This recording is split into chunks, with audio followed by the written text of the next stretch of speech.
एक बहुत बेसिक सा कंसेप्ट है, वो ये है कि हीमोफीलिया और कलर ब्लाइंड को जो हम जेनेटिकली स्टडी करते हैं उसमें कई बार प्रॉब्लम आती है, तो उसको फंडामेंटल्स को थोड़ा सा बेसिक से देख लेते हैं। हम जानते हैं कि हीमोफीलिया हो या फिर कलर ब्लाइंडनेस हो या फिर कलर ब्लाइंडनेस हो, दोनों के दोनों एक्स लिंक्ड हैं, दोनों के दोनों एक्स लिंक्ड डिजीज हैं। इसका मतलब ये हुआ, अगर हीमोफीलिया के बारे में कहेंगे तो एक्स ओवर एक्स, ऐसे ही एक्स ओवर सी। अगर मान लीजिए मेल की अगर हम बात करेंगे तो उसमें एक्स होता है और वाई होता है। चूंकि वाई होता है, दूसरा एक्स नहीं होता है, तो इसमें दो ही कंडीशन है। या तो कंडीशन ये है कि एक्स और वाई इसमें मिले, एक्स और वाई, इसको हम कहते हैं नॉर्मल। या फिर कंडीशन ये है कि एक्स सी और वाई मिले, इस कंडीशन को हम बोलते हैं अफेक्टेड इंडिविजुअल। इसको अफेक्टेड इंडिविजुअल क्यों कहा? वैसे तो हीमोफीलिया हो या कलर ब्लाइंडनेस हो, ये दोनों के दोनों कैसी डिजीज हैं? रिसेसिव डिजीज हैं, रिसेसिव डिजीज हैं। लेकिन यहां पर होता क्या है कि दो अलग अलग क्रोमोसोम तो नहीं है, सिर्फ एक ही क्रोमोसोम है, उसमें भी डिफेक्टेड जीन है, तो वो शो होगा क्योंकि उसके सामने कोई डोमिनेंट मौजूद नहीं है। तो एक्स लिंक्ड जो भी चीजें होंगी तो वो अकेले एक्स होने की वजह से सब एक्सप्रेस होंगी। यहां पर कलर ब्लाइंडनेस एक्सप्रेस होगा, और अगर हम ये वाली बात कर दें तो यहां इस कंडीशन से हीमोफीलिया एक्सप्रेस होगा। अब हम बात करते हैं फीमेल की कंडीशंस की। अगर फीमेल की आप बात करोगे तो फीमेल की कंडीशन होती है एक्स और एक्स, ये बिल्कुल नॉर्मल है, इसमें ना कोई कलर ब्लाइंड का मसला है और ना ही इसमें हीमोफीलिया का मसला है। अब यहां अगर मान लो ये कंडीशन हो एक्स एच एक्स, इसको हम कहते हैं फीमेल, ये अफेक्टेड नहीं है। क्यों? ये नॉट अफेक्टेड फीमेल। अब ये अफेक्टेड तो नहीं है लेकिन ये कैरियर है। अब कैरियर कैसे, इसको हम समझेंगे भी एक उससे। फिलहाल हम ये कहेंगे कि ये अफेक्टेड फीमेल है, सॉरी अफेक्टेड नहीं है, ये कैरियर फीमेल है।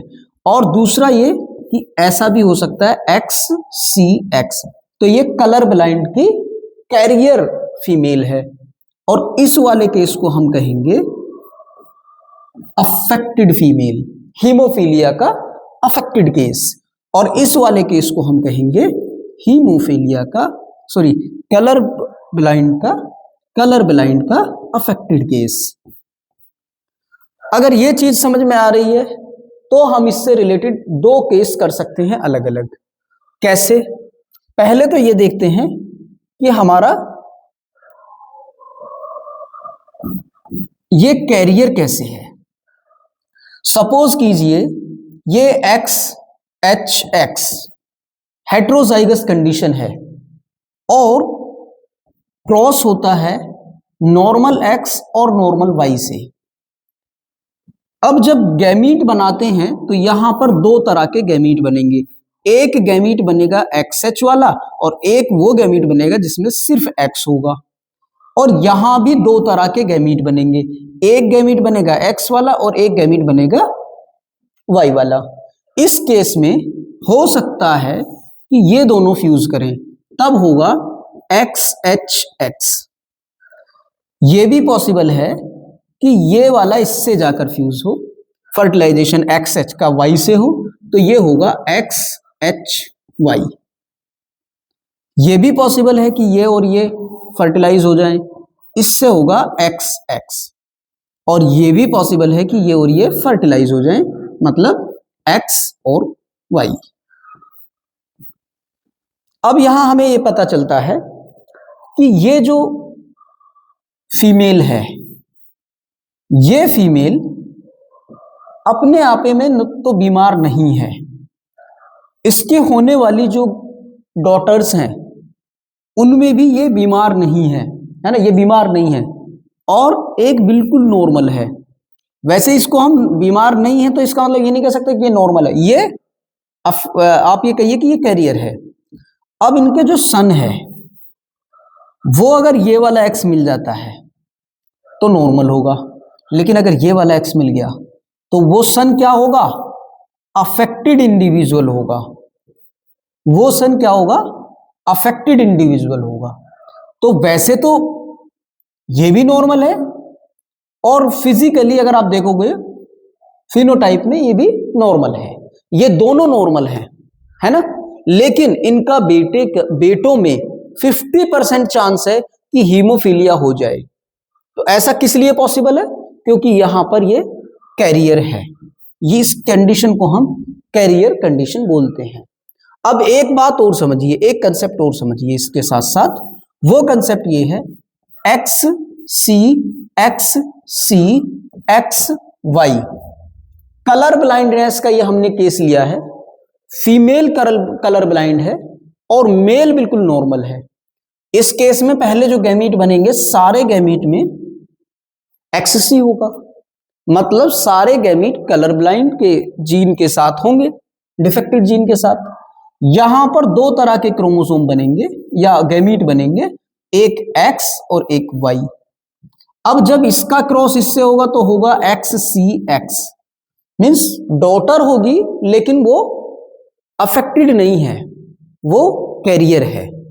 और अगर सन की आप बात करोगे इस केस में तो जितने भी सन होंगे सब के सब अफेक्टेड होंगे।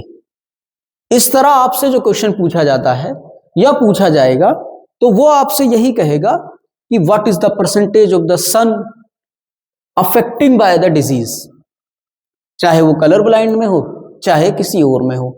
अगर हमें बेसिक फंडा बेसिक कंसेप्ट आता है तो हम सवाल का जवाब ले जाएंगे करके। उसमें दो तरह से आपको कंफ्यूज करता है, जो मुझे इंपॉर्टेंट आपको बताना है।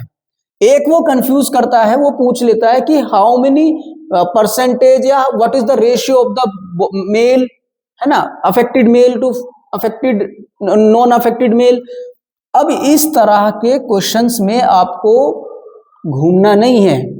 अगर वो सिर्फ मेल की बात करेगा तो आप मेल्स को ही कंसीडर करेंगे, बाकी को कंसीडर नहीं करेंगे।